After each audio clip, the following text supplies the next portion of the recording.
he isn't getting a lot of stalkers, and he isn't getting his robo very fast, so he could be relatively susceptible to something like that. So we'll see what Moonbear does decide to throw at him, especially on this map too. It's quite dangerous for the 1-1-1, but yeah, we'll see what these guys do. Yep. Alright, so I just have to quickly adjust something. So if you'd like to do the introductions. Okay, in the bottom right corner of GSL Ohana, I think it's GSL Ohana, Yeah, we have I think so. spawning as the red Terran from Team Knight, Moonbear. And in the top left corner, spawning as the blue Protoss from QED, we have Burks. Yep, and Burke's just able in that last match just then. A nice bit of information there. In that last match, he was able to take victory and bring QED back within 1 point of at least tying up the series, as they can't really focus on the end goal yet. They've just got to focus on getting to a level playing ground before they can kind of focus on just getting that final win. But it's going to be kind of tense with Team Knight only being just that one win away from clenching victory here in the Fusion Slugs Clan Tournament #1, and we're in the second week. And looks like we are going to be seeing some cheese of some description, because cutting SCVs to put down an 11 racks and then chucking down the gas straight after absolutely screams cheese to me. So I'm going to be guessing we are going to be seeing a 1-1-1 from Moonbear. So I've called the metagame before it's even happened, I think, but I'm not too sure at the moment, as I don't play Terran or Protoss, so I don't even know what the build order for a 1-1-1 is. So hopefully we'll be able to see. But he's actually going to put down an extra racks here, so it might be something to the effect of a Stim Marauder push, timing push, or something like that. I'm not entirely sure what is going to be going on here, but a lot of the SCVs being cut already by Moonbear. Not even getting the orbital command out yet. Just going to be now going back into the SCVs. Nope, cancels the SCV, and there's the orbital command. So, really nice refined build from him. Yeah, I really don't know what Moonbear's planning for this, but he has thrown down the tech lab already, so it could still hold true. Could be a 2 or 3 racks stim timing push that we might see from him, but it doesn't look like it's going to be an expansion build, that's for sure. Yeah, no, definitely. And concussive shells coming down as the first upgrade. There we go. And a second tech lab, so it will be a fast Marauder push, so it's going to be up to Burks to see how he defends this, and whether he can hold on to his 1 gate with 3 gate afterwards, which I think it'll do okay, but he'll be hard pressed to hold this off, and he'll need to have some pretty nice micro to deal with this properly. No, definitely, and that expansion now coming down as well. I guess the main point of difference is going to be in this particular match compared to the one we saw in the last map is there's only one entrance into the natural instead of the kind of and he's going to see that with the Zealots. Yeah, so. he's just seen the Marine and Marauder walking past, so I think he can pretty safely assume if he's wearing his game sense hat. Yeah, chronoing out the second sentry now.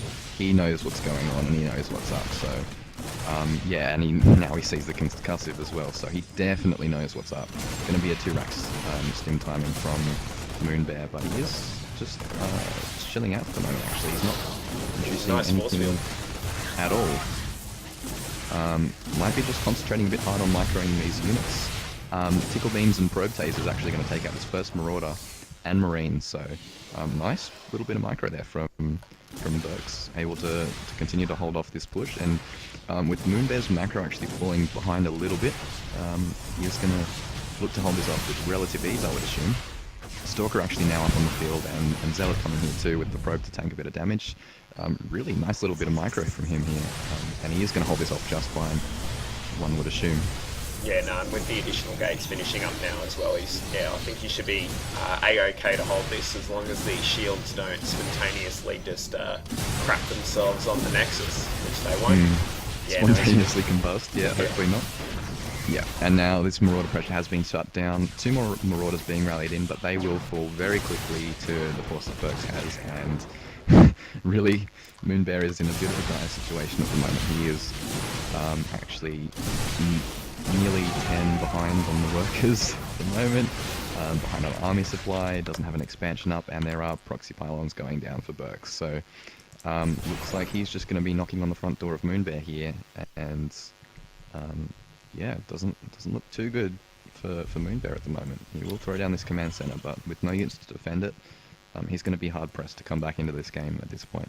Yeah, I mean, he's going to have Stim as well, which will maybe help him with concussive shells to kind of slow down whatever pressure comes. But the problem with all Terran units is going to be, without medevacs, he's gonna be living on borrowed time, I guess. That's how I'll say that. But these Marauders actually can do a lot of damage to the Stalkers, doing plus damage to armor. It's gonna be actually this army is gonna really shred through the Protoss army at the moment. Marauders, pretty good unit against Protoss, as we've seen time and time again. So Burks is just gonna play it safe for now, which I think is really smart. Going to be pulling back and just, sticking to his normal build. Should be throwing down actually double forge, so he's going to be chucking down double forge. Going to see Twilight coming from him soon, I would assume, once he gets his second 2 gas up. And I'm pretty sure we're going to be seeing the same kind of Zealot Archon transition that we saw last game, which will be incredibly potent against one base production worth of Marauders at the moment. So yeah. Berg's calling the oops about something. Yeah, I'm not sure that Moonbear should actually be pushing out with this force. I mean, the defender's advantage plus so many other factors is just going to limit the amount of damage he's going to be able to do here. And even he killed his own Stalker. Oh, nice. Oh, the sentry at the front is going to take down straight away, but yeah, it does manage to get some clutch force fields off just in time. And miss rally on the sentry. That's a bit of a costly mistake, but he's not deciding to engage here. Actually, bunker pressure going to be coming in here. Probe's coming off the line, very smart from Burks, not wanting the chance, possibly losing the game here by losing his entire army, and good force fields managing to keep the rest of the army out and the probes and zealots in. He's going to hold this off just fine. And with no medevacs to heal up these Marauders, he is going to have to come back home with these Marauders, and yeah, only now just getting the orbital command lifting up and planning it down on the natural. So he's really fighting from behind at this point. Burks can't see the bunker that's being placed. Oh man, if this works, this is like genius. Oh my goodness. Yeah, the 3 HP trolliest SCV of all time, I think. But the pylon's going to spot the Marauders walking past, I believe. Yeah, so now he sees that he's kind of spoiled it for himself there. Zealot's actually going to be closing on the Marauders now. Sentry's locking the Marauders in, cancelling the bunker. Oh no, the SCV. That push is absolutely crushed. Hero SCV doesn't quite survive, but I mean, no counter pressure is going to be effective here from Burks for the moment, with these 2 bunkers in play, but Immortals coming out now for Burks, which are in fact the perfect counter to Marauders, which is what Moonbear is still making. He's not stopped on the Marauder production, which is noble to say the least, but he's going to have medevacs out now, which is going to increase the survivability for these Marauders for a bit longer, but with Immortals in the mix, it's going to be a tough job to get them to be cost effective. Yeah, and a robotics bay just about to complete as well, so he's got the gas, it looks like, so he might even, let's check the income tab. So he's a full 15 workers ahead at this stage, so he probably not for a while until he fully shores up his army, but he'll probably be looking to take that 3rd base as well pretty soon, and then just kind of hope that he can get to the stage where he can just steamroll over the top of whatever the Terran has. With these 2 Immortals, that's just going to be so much easier. 3 Immortals. And just at the moment, he does have a bit of a timing window where he has the upgrade advantage, Burks. He has been chronoing out from double forges that +1/+1, which is just a bit ahead of the double engineering bay +1/+1 of Moonbear. But this pylon is actually very nicely placed. Burks doing a great job of just placing things in positions that are going to help him. But the pylon is going to pick up the drop before it does too much damage. So yeah, all the forces are going to be pulled back here, and great choice to come in here and stim in and kill the triple today before he can actually get any Colossus out. So yeah, really good effort from Moonbear trying to come back into this game, but this drop is going to now get shut down.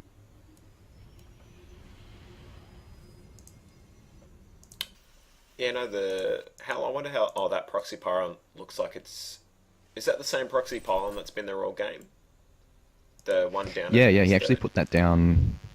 Yeah, he actually put that down as the Marauder pressure was coming into his own base, which, because that pylon is actually a part of his build, but again, this well-placed pylon is going to see these 2 medevacs, and he is going to drop down and take this out at the top left of the base, or at the top left of the map, should I say.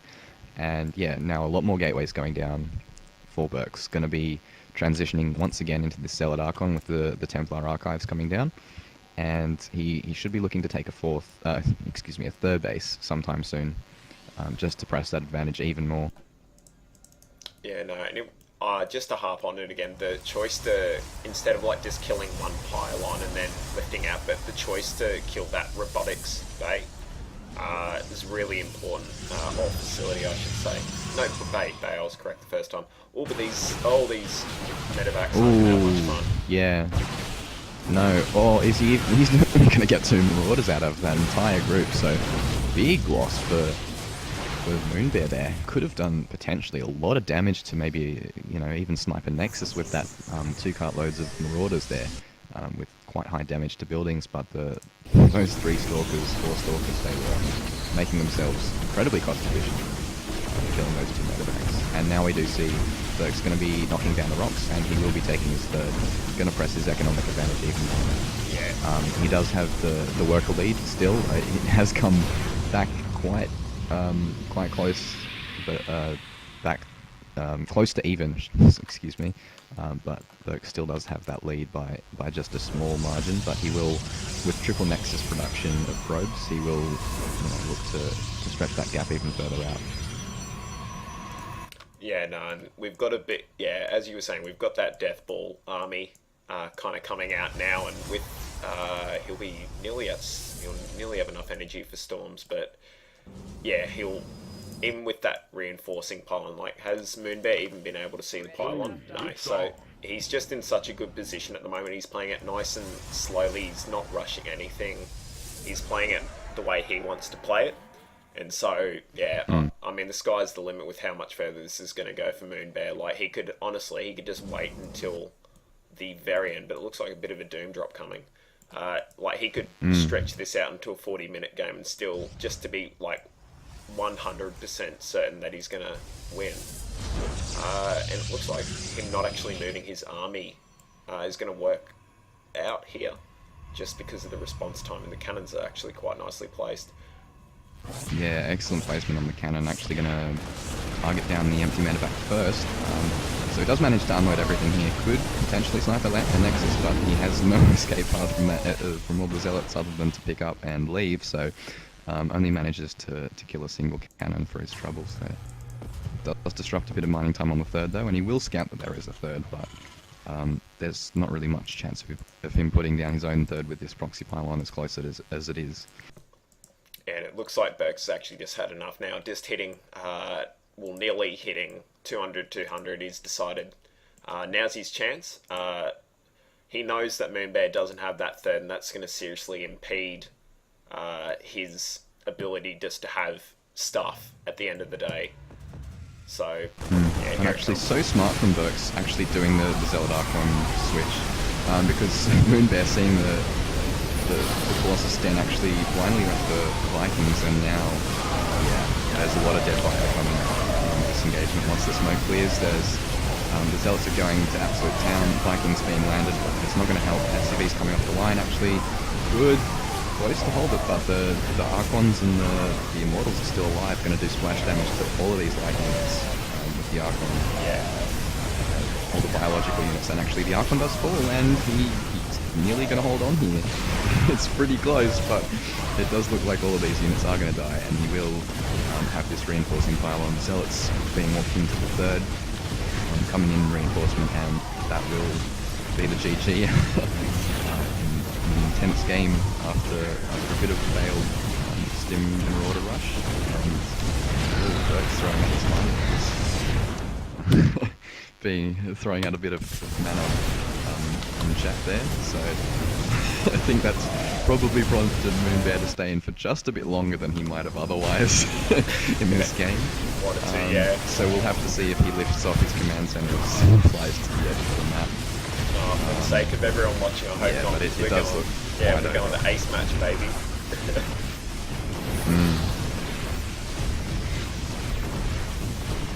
Dear me. So really, again, Burke's a solid play, paying off in leaps and bounds for him once again. And there's the GG well played from him there. Good showing from him. You know, the idea of going for a bit of cheesy play on Ohana is never a bad option. It's always a good idea to throw that, you know, your best of threes or best of fives. And it was really just a shame that he didn't quite execute it as crisply as he needed to.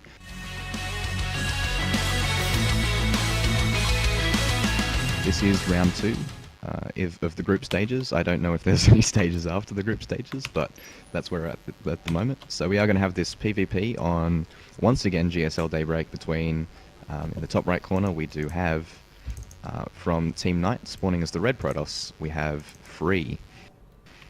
And in the bottom left corner, spawning as the blue Protoss from QED, we have Burks.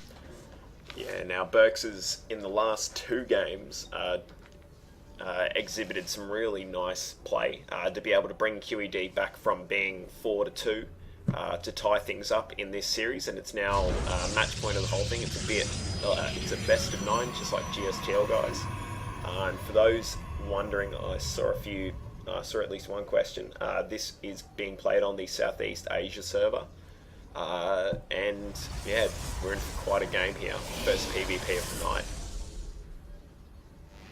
Yeah, it should be a really good one too. We've seen Burks using, you know, some really great game sense and some great aggression and some great, you know, really all-around play. You know, knowing when to be aggressive with the 1 gate into 3 gate. You know, getting aggressive with that proxy pylon and the 3 gateways early, looking to pressure bunkers and whatnot in his PvT. And then, you know, the next game he was on the defensive and he played patiently. He played really passively, got to his ideal mid to late game composition, and you know, ended up winning in a really solid game. So, you know, hopefully the skills that he's shown us tonight in his PvT can translate over into PvP. Yeah, it looks like both players are mimicking each other's builds at this stage. Wow, that was crazy close actually on that timing. So it looks like Burks is actually like the slightest of margins ahead just because of the delayed the amount of time that he took before he sent out his scouting probe. That just gave him that extra maybe 10 or 15 minerals just to bust out that gateway first and then to bust out everything else just that bit faster than Free has been able to do. Yeah, and actually, you know, both openings going to be very crisp from both these players, because we do know that that Burks is you know, playing really well tonight, and Free is actually the second platinum player in Team Knight that will be in the roster for tonight. So expecting good things out of him as well. So it'll come down to, you know, the mechanics and the mastery of the build order that it really comes down to. So actually Free is going to be skipping his first Zealot and opting to get an extra gateway. Going to be chronoing out his first Stalker. So it is going to be a 3 Stalker rush from him. Really versatile build, can, you know, transition into a 3-gate Blink Stalker attack, or, you know, a 2-gate Robo, or even into Stargate play if it's what he so desires. But it's a really good solid opening, and he will look to be putting on pressure. And, you know, if Burks does chance it and decides to go for a 4-gate or something similar to that, Free will be in a great position to hold that off. And actually that is indeed what we are going to be seeing from Burks. He is going to be he is going to be going for this 4-gate. So with these initial 3 Stalkers coming out super fast from Free, he will be able to hunt down the Zealot and Stalker with the probe that will be following to plant down the proxy pylon. And actually, good watchtower control from Free does let him see the probe coming with this army. I believe he might have just seen it, so that's the ultimate tell that that's what's going to be coming his way. And I do quite fear for Burks as to how he's going to be able to pull this off, because with that much of a Stalker lead at the moment, he is going to be in a great position to hold this off. And now we do see extra gateway and robotics facility coming down for free. So he is feeling secure at the moment, knows that he can now press the advantage in terms of tech, and he will be looking to possibly go for an expansion after this, maybe, or maybe just an immortal timing. But you know, it could translate nicely into a 2-base Colossus, or you know, really anything that he wants to spend that robo into. Yeah, so it looks like Bergs is going to run the gauntlet here and try and get that expansion up. If he's able to hold on to it against what looks like this 1-base immortal play from Free, as you were saying, if he's able to somehow hold this, he'll be in quite a spectacular position going later into the game. And he actually has the Stalker lead, so Free's going to need to be careful here, because with a couple of force fields, he might be able to pick one off. He stopped making. Yeah, actually managed. He actually did stop making Stalkers after those initial 3, just choosing to go for a Sentry and a couple of extra Zealots. But it looks like the counter pressure is going to be starting to be piled on here, with the probe from Free actually coming across the map, probably looking to plant down a proxy pylon here. And we are seeing the observer come out first, just to scan ahead to see what's going to be awaiting Free at the main base of Berks. And now we do have the Immortal being chronoed out, so possibly looking for a 2 Immortal timing here. I'm suspecting that's what we're going to be seeing from Free at the moment. And actually, upon seeing the units, Free does cancel the proxy pylon, but I think he's just looking to reposition it down to the 3rd, so that he can set up a flank or somewhere to fall back to. That's a bit more safe, away from watchtower vision, and can serve him further into the mid to late game if he wants to use that later on. Yeah, now do you think the Twilight Council that just finished up for Free, do you reckon that's going to be for Blink, and he's going to try and use that Observer just to outmaneuver Berks' army? Yeah. Yeah, that's probably, that's definitely what we're going to be seeing now. He is obviously chucking down the chrono on that. But with the extra income from Berks, if he does decide to add on, you know, more gateways and now a Twilight and Robo of his own, he is going to be able to hold off this timing just fine, and he is going to be way ahead because he has got that expansion down so much earlier than Free has, and he will start to take a really convincing lead in this game, assuming that he plays it right. And actually, Warp Prism going to be chronoed out for Free, so interesting choice. Probably going to look to you know, harass in the front and blink around and do some micro shenanigans while warping in at the base of, in the back of the base of Berks, just to stretch the multitasking as much as possible and possibly look to stretch his advantage and even win the game outright with a really strong blink timing with the Warp Prism in the back of the base. Yeah, he's kept the Immortal and the Sentry at his base, so it looks like he might even try and do an Immortal Sentry kind of drop, just to really kind of test Berks, as you were saying. Like, yeah, there's not much else. Well, there's no real harder task, I guess, than trying to hold all of that off. Oh, and the force fields do come down, but he does remove. Ooh, good blink, yeah. And a lot of wasted energy on those sentries, actually, so that's a bit unfortunate for Berks that he did let that slip, but he will know that there is blink tech out on the field now. Nothing going to be happening with this Warp Prism, actually, just still sitting in Freeze base, and the Immortal and Sentry still, you know, back at home, just waiting. He's going to be poking with these Blink Stalkers. Really actually a shame that he doesn't have the rest of his army here, as he could have done quite a bit of damage. A couple of probes coming off the line from Berks. He has actually been really good with when he's pulling off the probes off the line, and yeah, just really great micro from Free, able to, you know, really stretch the cost efficiency of those units to the maximum. But as you were saying before, if he's putting the Immortal and Sentry in the main base of Berks, I don't think it's going to be quite the best idea, because he can literally just warp in and bypass the force fields, so I'm not sure how effective that could be, but still, pressure just coming in from Free, but with charge on the way, those Zealots are going to start to be able to close the gap to the Blink Stalkers, and this harass is going to be much less annoying once there are charges out on the field. And it looks like it's going to be a Zealot drop instead of an Immortal Sentry drop, which that could be interesting. And he's getting some High Templar out as well on the field, which Yep, will be good for the Archon there. Yeah, Archon's once again with charge, so he is reverting back to his favourite old playstyle, which I'm not too sure how he'll actually go against what's going to be coming out of free, because he will be going for this Colossus tech now, and with the extended thermal lance on the Colossus, he will be able to really just kite backwards from these Zealots and Archons. So it's going to come down to, you know, a bit of positioning, a bit of flanking, and now we are going to see the Warp Prism come into the base of Burks. Alright, yeah, so here comes the classic split up of division of kind of multitasking here by Burks. The Warp into the Zealots is actually going to be quite nice here. He's going to be able to hold himself without much trouble at all, actually, and keeps that Zealot alive with 6 hit points. And if he's quick enough, he might even be able to get does a great job of... Oh, yeah. Doesn't look like Free's actually paying any attention at all to that, just letting it move.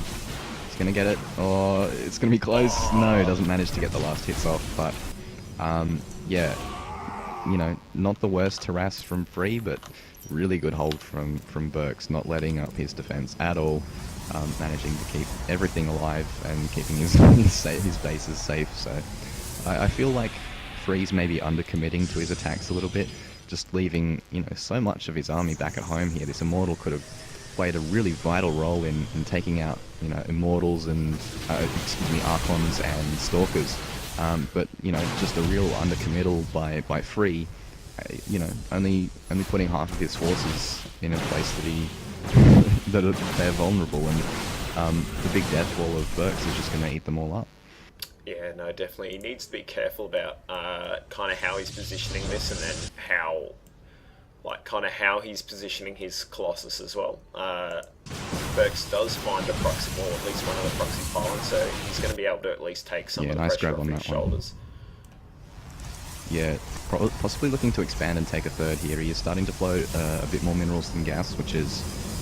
he wants to be chucking a lot of gas into Templar and Archons at the moment. And yeah, this poke with the Stalkers it's a bit of a micro APM drain here for Free, and he's not really achieving a hell of a lot with them. I mean, I get what he's trying to do and just keep the pressure on, but it's really backfiring on him at the moment. Losing too many Stalkers for Free, and ironically enough, for Free. And yeah, he's just not in the best position that I think he wants to be. So he is now starting to chrono out these Colossus. He has 2 up at the moment, and he is going to establish this second robotics facility. I'm going to try and get the double Colossus production, but he is going to be in a hard press to hold this off. Force field actually going to be rendered ineffective by the Archons, actually just going to trample all over them. Templar in the back with quite a lot of energy here could throw down a storm, but doesn't. Colossus doing a lot of splash damage. All of the sentries die. All of the Archons die. Zealots derping around at the back here for Burks, actually, and that's a big loss, managing not to really do the damage that he wanted with this push. But, you know, a couple of the Colossus are falling, Immortals are falling now, and actually tides are turning a little bit here, but the extra warp in of Zealots will deter this push for a bit longer. But Stalkers being warped in a proxy pylon, they will actually just decide to return home, and you know, units lost tab is really not looking good for Burks at the moment. He hasn't traded very cost efficiently at all, and you know, as we've seen in the previous games, it could just come down to that one engagement that loses in the game with no backup for when the inevitable counter push comes. Yeah, no, definitely, and he's gonna need to be really, really careful throwing down an additional 2 robotics bay and two additional robotics facilities and a robotics bay of his own. Would have been nice if he could have picked off that observer. Unfortunately, his own won't get picked off. Zealot's looking for a flank here. Actually, this is a decent enough position, but yeah, actually gonna catch all of the Zealots with the Colossus not lending any support. And all great force fields from Free, trapping all the units away from the Colossus, able to just kite back, and the army size is looking, you know, it's not looking like a very scary push, but with 4 Colossus, it's gonna, you know, start to take his toll if he can do as he has been and start chipping away at the unit count by placing some clutch force fields and just not letting anyone get close to the Colossus. They really are the most important units in the game for Free at this point. Yeah, I mean, with him floating all this money, I was just about to say that he could throw down that third base quite easily. Didn't mean to ping that on the map there. My mistake. Actually, great warp in from Burks. Forces the cancel, and we might grab a couple of pylons and simulators, but there is a big engagement going down at the natural here. Up into the front, taking a lot of damage. Really doing their job. Laying down the splash onto the Zealots, and Zealocan is dwindling for 3. The push looks like it might be deterred, but there's still all 5 of the Colossus in the back. Doesn't look like there's quite enough to actually hold this off, and 3 just pushing through Burks at the moment. Oh no. With everything, and there's GG. So, a good final game there from both players. Really, really close, and it did just come down to overextension from both players at a couple of points. So that's a bit unfortunately that we managed to lose that one, but well played all. GG's all around to TN and QED. A lot of really great matches and great series we saw.